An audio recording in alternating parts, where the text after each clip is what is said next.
রবিবার স্বামী বিবেকানন্দ ময়দানে উদযাপন হয় রাষ্ট্রীয় স্বয়ংসেবক সংঘের আগরতলা নগরে নগর বার্ষিক উৎসব। উৎসবে প্রধান বক্তা হিসেবে উপস্থিত ছিলেন অসম ক্ষেত্রের ক্ষেত্র প্রচারক বুজর বড়ুয়া।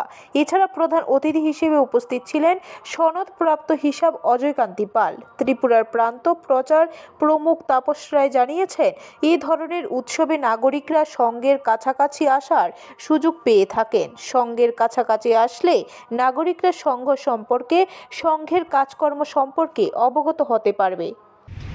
राष्ट्रीय स्वयंसेवक संघ मूलतः शाखा चलाते हैं और शाखा में जो कार्यक्रम होता है, कभी शाखा में वार्षिक उत्सव होता है, कभी नगर या खंड मिलाकर भी वार्षिक उत्सव होता है।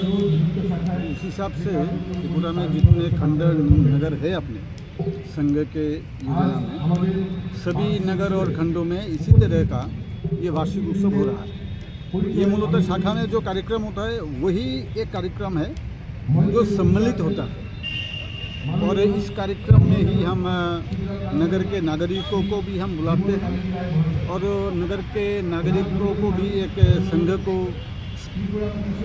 सामने आकर देखने का एक मौका मिलता है। इसमें सिर्फ एक ही विषय ऐड होता है, कोई विशेष अतिथि यहाँ पर आते हैं। ब्यूरो रिपोर्ट, खबर त्रिपुरा।